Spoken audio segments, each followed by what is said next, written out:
दोस्तों आज की इस वीडियो में हम लोग समझेंगे यूपी बीएड एंट्रेंस एग्जाम 2024 का कट ऑफ क्या जाने वाला है। इस वीडियो में गैस मैं आपको आपके कैटेगरी वाइज स्टेट रैंक और कैटेगरी रैंक के अकॉर्डिंग बताने वाला हूं। ओके गैस, तो मैं आपको देखिए यूपी में क्या है ना, टोटल अगर हम दोस्तों गवर्नमेंट कॉलेज की बात करें तो बीएड की गवर्नमेंट कॉलेज में टोटल जो सीट है सभी कैटेगरी के मिक्स 8,500, ठीक ना, 8,500 के आसपास है लगभग, जिसमें से 4,000 सीटें दोस्तों जनरल कैटेगरी के स्टूडेंट के लिए रिजर्व किया गया है। ओके गाइस, ओबीसी के लिए लगभग 2,000 सीटें हैं गवर्नमेंट कॉलेज में, ईडब्ल्यूएस के लिए 700 है, एससी के लिए 1,500 है और एसटी के लिए लगभग 200 के आसपास है।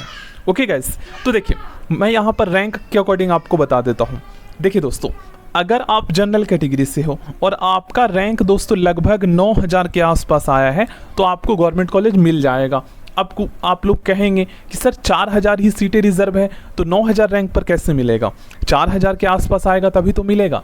तो देखिए जनरल कैटेगरी का जो यहाँ पर खेल क्या है ना, जनरल कैटेगरी में कि आपका स्टेट रैंक आता है, मतलब आपका कैटेगरी रैंक नहीं आता है, सब कैटेगरी में ईडब्ल्यूएस वालों का आता है। ओके, तो ऐसे में दोस्तों आपका जो स्टेट रैंक आता है वो मिक्स आता है, जिसमें लगभग 4,500 के आसपास तो रिजर्व वाले आ जाते हैं। तो रिजर्व वाले को भी प्लस करके दे दिया जाता है आपका रैंक 4,000 और 4,500 के आसपास।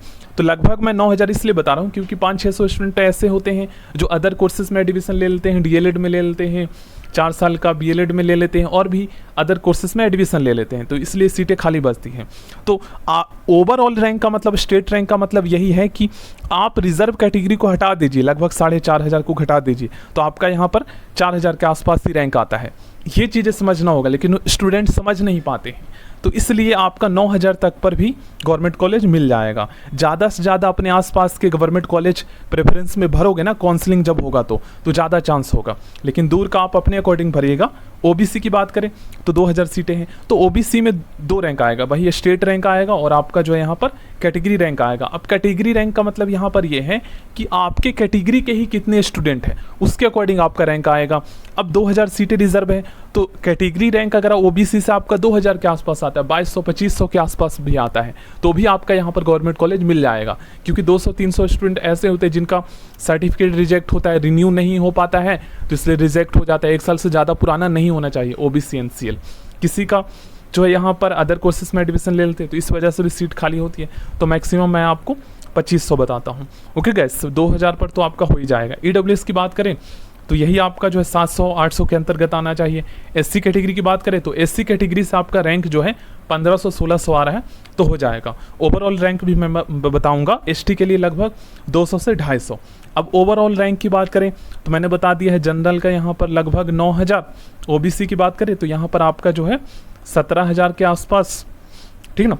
उसके बाद अगर हम ईडब्ल्यूएस की बात करें तो ये 17,000 लगा लीजिए आप लोग।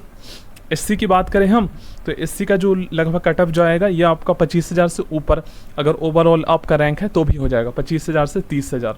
और एसटी की बात करें तो यहाँ पर 40 से 50,000 पर भी आपका हो जाएगा, क्योंकि कैटेगरी वाइज सीट रिजर्व है, यहाँ पर ओवरऑल आपका रैंक आता है। तो आप लोग आई होप समझ गए होंगे दोस्तों, और ज़्यादा कॉलेज प्रेफरेंस भरोगे ज़्यादा चांस होगा। कम से कम चाहे तो सारा कर सकते हो, लेकिन अपने आसपास के डिस्ट्रिक्ट में सिटी में कर लो 10-15 कॉलेज गवर्नमेंट के, बाकी प्राइवेट में तो हो जाएगा क्योंकि इतनी बहुत ज़्यादा सीटें हैं प्राइवेट में।